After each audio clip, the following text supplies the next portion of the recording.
via ses téléphones, personnels. Ok, bon, ben, excellent. Tout d'abord, un grand merci pour Rachida. Euh, Elle a dit de très très belles choses. Je suis vraiment très touché. L'amitié, comme tu le sais, Rachida, est vraiment réciproque.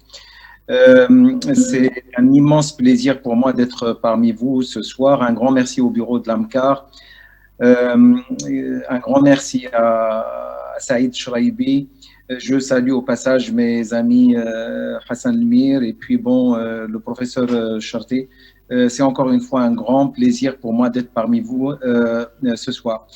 Donc, Saïd m'avait demandé cette année de parler des innovations en rythmologie. Il aurait été beaucoup plus logique que Hamid Moussafer passe en premier et traite son sujet. Mais bon, c'est les soucis de l'informatique, c'est comme ça. En tout cas, je vais essayer de faire une revue des innovations actuellement présentes et puis de ce qui nous attend dans le futur. On parle de stimulation, de la défibrillation et puis de l'ablation que j'ai intitulé l'électrophysiologie interventionnelle. Donc, encore une fois, je vais vous montrer ce qu'il y a de nouveau et ce qui nous attend pour le futur. On va commencer d'emblée par la stimulation cardiaque. Alors, juste un bref rappel historique. Voilà comment l'histoire a démarré. C'était en 1932. Et ce que vous voyez ici, à gauche, c'est le premier stimulateur cardiaque. On l'appelait le pacemaker artificiel. Et vous voyez comment il était juste énorme et c'était impossible pour le patient d'être ambulatoire avec ce genre de machine. Il a fallu attendre 2 décennies pour voir le premier gros stimulateur connecté au patient qui pouvait rendre le patient ambulatoire, mais enfin, quand même, elle s'était connectée à un câble électrique sur le réseau et ce n'est que vers la fin des années 50 qu'on a vu le premier pacemaker équipé lui-même d'une batterie, mais c'était un pacemaker externe et il a fallu attendre encore une dizaine d'années, 1958, pour voir le premier pacemaker implantable qui a été, voici l'inventeur ici, Elkmist, un médecin un cardiologue suédois avec un chirurgien, le nom vous dit quelque chose, Senin, qui tous les deux avaient inventé donc ce stimulateur cardiaque. Et voici l'homme ici à droite, Monsieur Larsson. C'était le premier homme à avoir reçu un stimulateur cardiaque. Alors, inutile de vous dire que ce stimulateur ici, là, il fonctionnait avec une batterie, mais la longévité de la batterie ne dépassait pas 3 heures, si bien qu'il fallait des changements fréquents de ce stimulateur-là. Et donc, ce monsieur Larsson avait épuisé quelque chose comme 26 stimulateurs cardiaques. Ça lui a permis quand même d'aller jusqu'à l'âge de 86 ans. Il est décédé à un âge supérieur à ceux qui avait inventé le stimulateur qui lui avait implanté.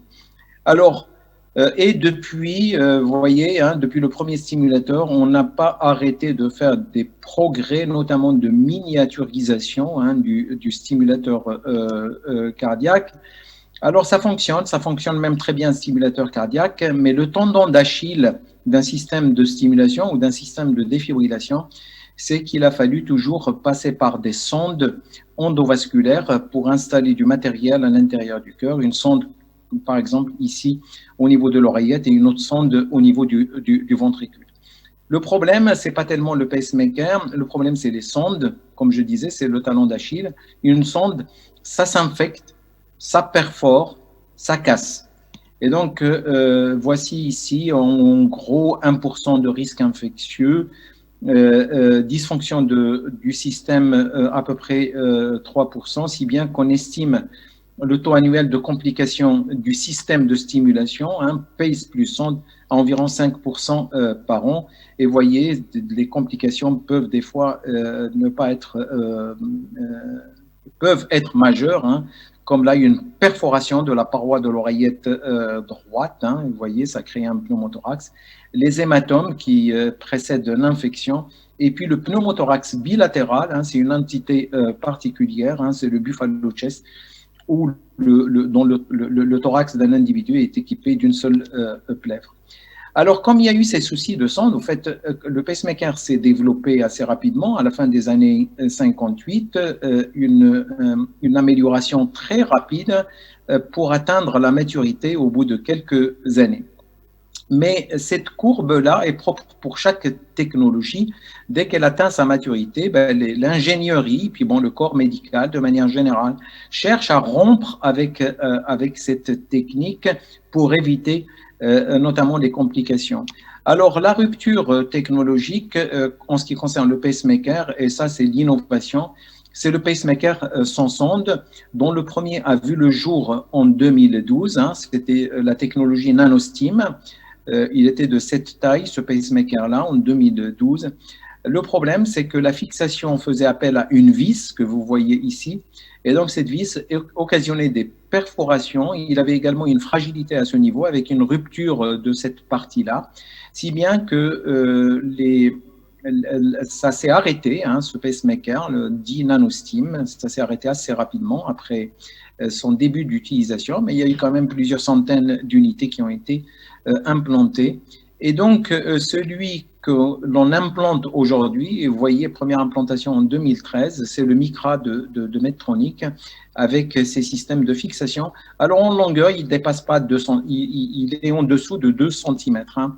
Le défibrillateur, c'est pas sans sonde, mais c'est sous-cutané, rien dans les vaisseaux. Et on verra un peu plus loin que même la resynchronisation, on peut la faire sans sonde. Alors, c'est quoi l'avantage d'un système sans sonde? C'est qu'il est beaucoup moins invasif que lorsqu'on implante des sondes. C'est une procédure complètement percutanée. On diminue de manière drastique donc le matériel. Il est invisible pour le patient, sa famille et son entourage. Il n'y a que lui qui sait qu'il a un stimulateur cardiaque. Il n'y a plus de poche, il n'y a plus de sonde. Donc, le risque infectieux est devenu infime et on a réduit de manière drastique le temps de la procédure. Je passe rapidement sur cette diapo et voyez donc à quoi ça ressemble. Hein. J'ai grossi exprès pour vous montrer une idée. Au fait, au début, ces encoches-là, ils ne sont pas comme ça pliés, ils sont implantés de manière verticale et ce n'est qu'une fois au contact de l'endocarde qu'ils se plient pour être accrochés. Et voyez, dans la main ici, c'est un tout petit device. Et voici le système qu'on utilise pour l'implantation de ces stimulateurs sans sonde. Hein. On a besoin d'une aiguille pour ponctionner la veine fémorale, d'un introducteur. Hein. Vous voyez, on est dans du gros matériel, du 23 French. C'est en interne, mais en externe, c'est 27 French. Et ça, c'est le système porteur. Et vous voyez le stimulateur cardiaque, avant de le larguer à l'intérieur du ventricule droit, ressemble à ça. Hein, il y a des manipulations de purge, etc., pour enlever toutes les bulles d'air avant d'installer le système. Ça, c'est sans intérêt. Voilà comment on procède avec le système ici, amené à l'intérieur du VD avant le déploiement du pacemaker lui-même. Et donc, vous serez amené maintenant de plus en plus à voir ce genre de radiographie. Hein. Et voilà la petite bestiole ici, hein, ici sur une radiographie de thorax de face et de profil. Bah, ça se présente comme ça en endocavitaire. Alors, les gros avantages, c'est qu'encore une fois, c'est peu invasif, hein, c'est juste une ponction de la veine fémorale. Il y a très peu de complications non visibles, et puis on a éliminé les sondes et le risque d'infection de l'auge, il est inexistant parce qu'il n'y a plus de l'auge. Et puis, il n'y a aucune gêne pour le mouvement de l'épaule. Alors, vous me direz que il est implanté dans le ventricule, donc on stimule une seule cavité. Hein. À l'air, on est en train de faire de la resynchronisation avec une stimulation 3 chambres. Vous me dites que c'est assez réducteur. On va le voir, au fait, l'ingénierie n'a pas de limite. Et donc, revoyons juste tout simplement les indications des pacemakers. Vous voyez, en gros, on a le chapitre des BAV.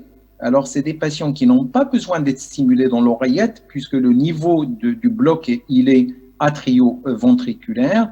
Et puis, il y a la dysfonction sinusale, ici en vert. La dysfonction sinusale, ces patients ont besoin d'être stimulés dans l'oreillette.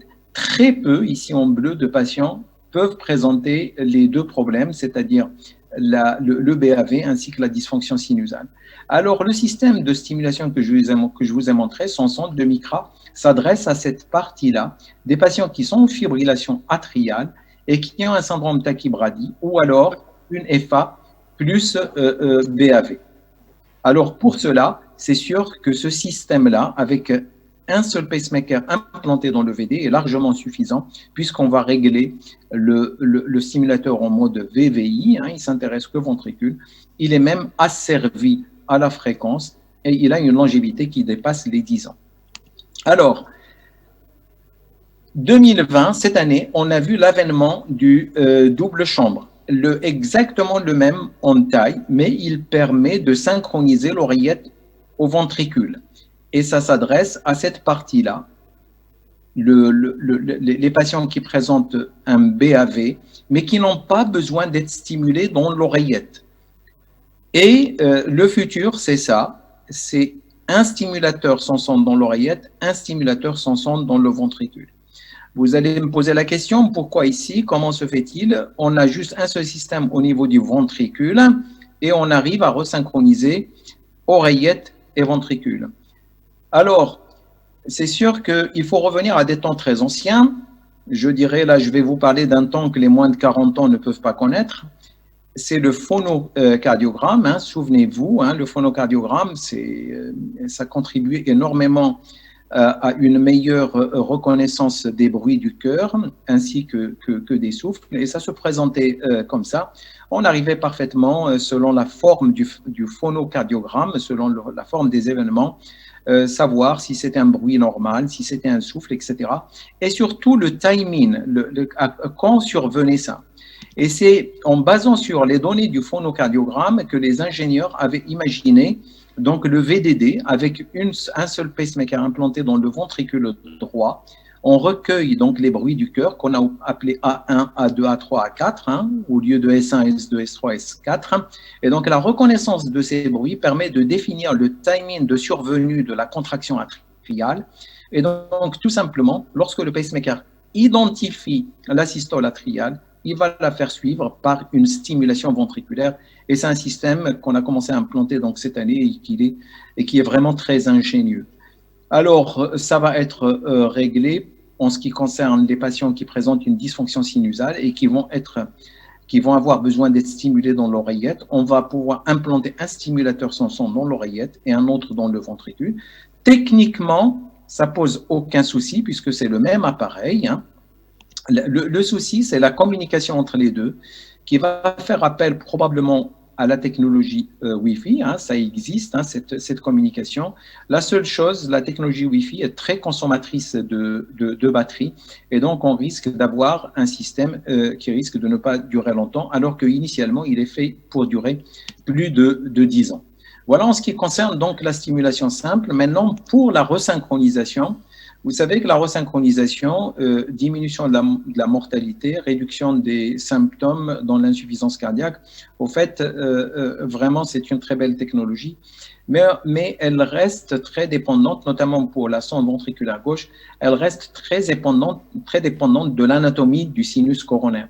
Au fait, on n'a pas souvent le choix, on prend la veine qui nous paraît la plus approchable et la plus qui va permettre le plus de stabilité, si bien qu'on a une bonne partie de ces patients-là qui relèvent de l'implantation d'un CRT, mais qu'on ne va pas pouvoir implanter le CRT, ou alors ça sera une implantation non optimale parce que ce n'est pas tellement la veine qu'on aurait souhaité. Alors, on a tout essayé pour ces patients qui sont privés, en raison de l'anatomie coronaire, qui sont privés d'une sonde ventriculaire gauche.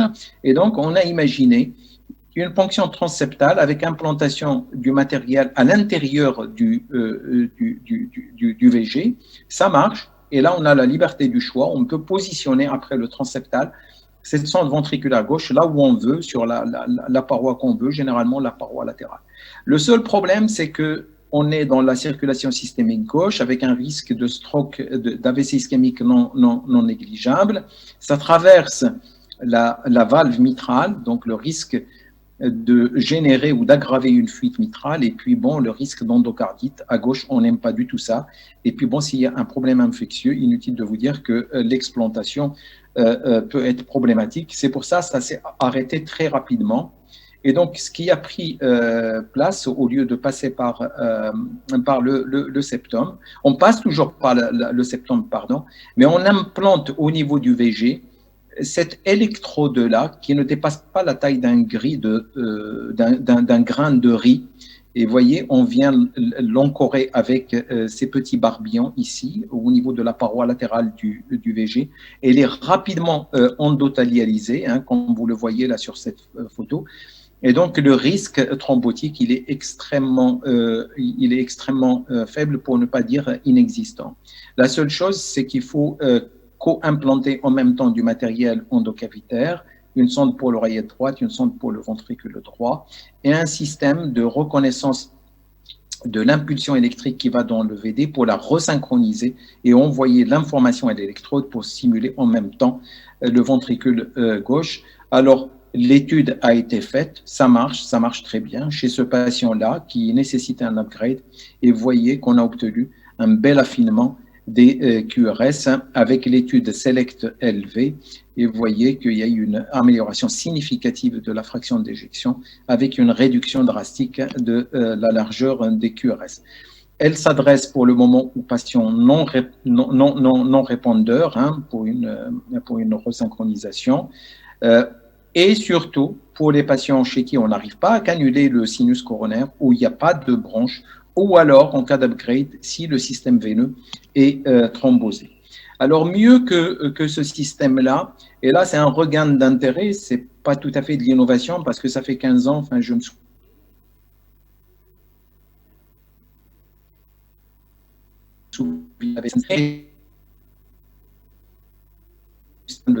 et donc on avait laissé tomber le HIS.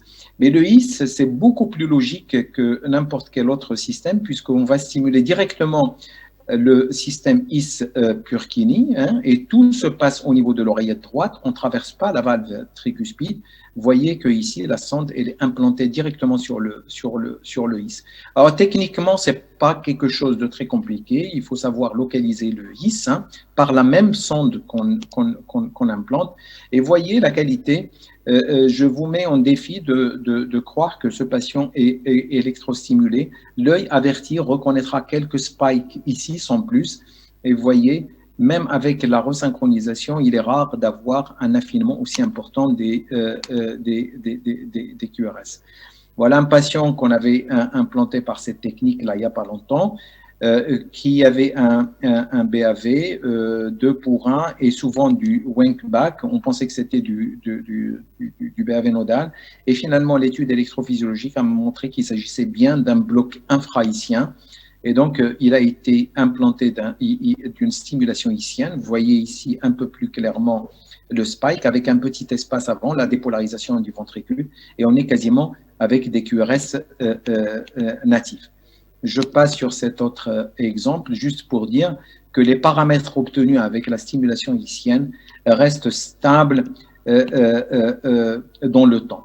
Une autre innovation qui est de taille, c'est les pacemakers biologiques, mais là on est dans le cadre de l'investigation, hein, ce n'est pas encore passé en activité clinique, mais les études expérimentales ont démontré que c'était tout à fait faisable. Par une manipulation génétique, on arrive à transformer des cardiomyocytes en cellules pacemaker qu'on va greffer soit au niveau du nœud sinusal, soit au niveau du nœud auriculo-ventriculaire. En gros, pour clôturer ce chapitre de stimulation, on a vécu pendant une cinquantaine d'années avec le stimulateur conventionnel, avec des sondes. Maintenant, c'est remplacé, et ça va l'être de plus en plus en raison des gros avantages que j'ai expliqués par le pacemaker sans sonde. Le HIS pacing est vraiment quelque chose d'un intérêt majeur. Il faudra y penser. Là, il y a une courbe d'apprentissage qui n'est pas très importante, mais il faudrait de plus en plus penser à ça. Je passe à la défibrillation très rapidement. Alors, ce n'est pas sans sonde, c'est le défibrillateur sous-cutané. Souvent 2 fois, et notamment en prévention primaire, les patients ont besoin juste d'une boîte à choc. Alors là, c'en est une. Tout est implanté en sous-cutané, rien à l'intérieur de la poitrine, rien dans les vaisseaux. Alors, l'inconvénient, c'est que c'est juste une boîte à choc. Il délivre des chocs. Il n'est pas capable de donner de l'ATP, l'antitachycardia pacing. et il n'est pas capable de stimuler. Sauf qu'on a eu tout récemment ce système-là. Alors, c'est en train de passer tout doucement en pratique clinique. Il est substernal. La sonde, elle est munie de 2 coils de défibrillation et puis bon, d'électrodes ici.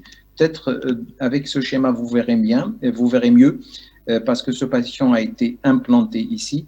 Et vous voyez que cette sonde, elle est juste en dessous du sternum et donc elle repose sur la silhouette cardiaque. Et vous voyez, le défibrillateur maintenant a pris une taille beaucoup plus proche des défibrillateurs qu'on implante aujourd'hui, avec 3 vecteurs de stimulation, 3 vecteurs de détection. Avec celui-là, rien dans les vaisseaux. Il y a une partie juste qui est substernale, mais ça permet au moins de stimuler et donc de pouvoir faire éventuellement de l'ATP. Alors, on n'arrête pas le progrès.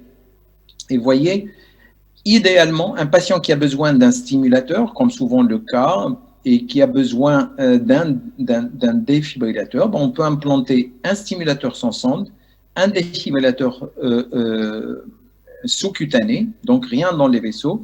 Ici, c'est une expérience chez le chien, avec une communication entre ce stimulateur et le défibrillateur. On a même induit chez ce chien une tachycardie ventriculaire parfaitement bien détectée par le stimulateur sans sonde, qui transmet, qui communique au défibrillateur. Ici, ce n'est pas des artefacts, c'est le signal qu'il est en train de communiquer avec le défibrillateur. Il lui dit, bon, ben, tu as intérêt à délivrer de l'ATP, l'antitachycardia pacing. Et donc, c'est ce que le défibrillateur fait. Il obéit à cet ordre-là. Et voyez qu'on arrive à réduire sur cette tachycardie ventriculaire. Ce type de système permet d'éviter ce genre de choses qu'il ne faut jamais faire. Il ne faut jamais implanter un patient des 2 côtés et se retrouver avec 5-6 sondes dans la cave supérieure. Alors, la rupture aussi technologique, c'est là, c'est l'avenir. Là, on n'est plus chez le chien, mais chez l'homme. Et voyez, ce patient, il a été équipé, il a 2 valves mécaniques. Ces patients, il y a un intérêt majeur à leur implanter un stimulateur sans sonde. Et donc, comme ce patient avait besoin également d'un défibrillateur, on a implanté un défibrillateur sous-cutané. Alors, la seule chose pour le moment, c'est la communication entre ces 2 systèmes. Lorsqu'on arrivera à résoudre le problème de comment faire pour diminuer la consommation de la batterie liée à la communication Wi-Fi, je pense qu'on aura tout gagné. Je passe très rapidement sur les objets connectés. Et donc, au fait, ils sont en train quasiment de signer l'arrêt de mort des holters, hein, tels qu'on les connaît. On a de plus en plus de patients qui s'équipent de ce genre de choses, avec des tracés qui sont fournis, qui sont d'une qualité excellente. Un bref mot sur l'ablation, et j'en aurai fini. Alors, vous savez, l'ablation endocavitaire, si on prend l'exemple des tachycardies ventriculaires, alors la procédure est longue, hein, elle peut dépasser des fois 6 heures, un taux de complication non négligeable et surtout un taux de récidive qui peut être relativement important. Alors, la radiothérapie ou radioablation de tachycardie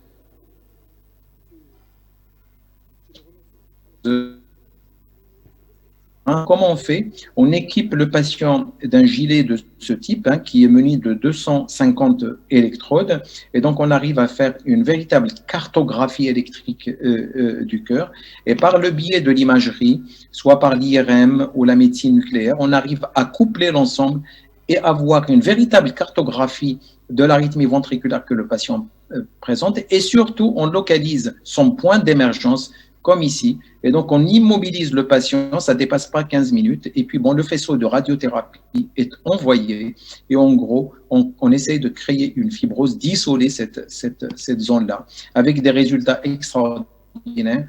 Voici en bleu le nombre de chocs appropriés que le patient a reçus en raison des TV, et donc en post-traitement, une réduction significative de ces thérapies. Donc retenez la radiothérapie ablative des arythmies ventriculaires, c'est quelque chose qu'on va voir de plus en plus. Il y a une autre technique dont vous allez entendre parler, c'est l'électroporation. Alors l'électroporation fait appel à un champ électrique pulsé qui dénature la membrane cellulaire au niveau du cardiomyocyte. Et donc, pour isoler une cellule électrique, il n'y a pas mieux. Son avantage, c'est qu'il n'y a pas, ce n'est pas thermique. Vous savez, l'ablation par radiofréquence, on fait monter la température jusqu'à des fois 45 degrés et plus, ou alors avec le gel, avec la cryothérapie, on fait baisser la température jusqu'à moins 50, moins 60 degrés. L'avantage de l'électroporation, c'est qu'on n'a pas, ce n'est absolument pas thermique et c'est ultra rapide. Hein. L'isolation se fait en quelques secondes, hein, à peine, millisecondes. Voici un exemple de sonde qu'on utilise pour l'électroporation. Là, on est en train d'isoler les veines pulmonaires. Et voyez, quand on dit isolation des veines pulmonaires, voilà le potentiel qu'on cherche à éliminer. Et voyez, à 13h22, le potentiel veineux pulmonaire est là. À 13h27, il est déjà, la veine est déjà isolée. Au fait, c'est de l'ordre encore une fois, de quelques secondes à peine, si bien qu'une ablation de fibrillation atriale va pouvoir se faire maintenant en pas plus de 20 minutes. Alors, quand on la compare à la cryo, qui est de plus en plus réputée, la cryo, pour avoir des lésions moins importantes que la radiofréquence, si on considère l'œsophage, et ça c'est la complication que l'on craint le plus, voyez que l'œsophage ici, il peut être atteint même en cas de cryo, hein, en radiofréquence on le sait, alors qu'en électroporation, l'œsophage, la paroi de l'œsophage ici est parfaitement saine, même si la lésion elle est transmurale et on isole complètement la veine. Une autre technologie, et ça c'est un cathéter qui est tout récent, c'est on couple la radiofréquence à l'électroporation. Ça permet d'avoir une cartographie très rapide de la cavité d'intérêt. Là, ici, je vous montre l'oreillette gauche. Ça permet de générer des lésions hybrides. En vert, ici, c'est l'électroporation. En rouge, c'est la radiofréquence. Hein. Donc, on a le choix entre les deux. Et quand la lésion n'est pas complète, on peut faire une cartographie très rapide ici, qui nous a montré que le point de connexion est celui-là. Et donc, un seul tir à ce niveau permet d'isoler complètement la veine. Voilà, je pense que c'était ma dernière diapo. Il y a encore beaucoup de choses à venir. Mais en gros, ce qui se fait actuellement, c'est ce que je viens de vous montrer. Je vous remercie infiniment pour votre attention.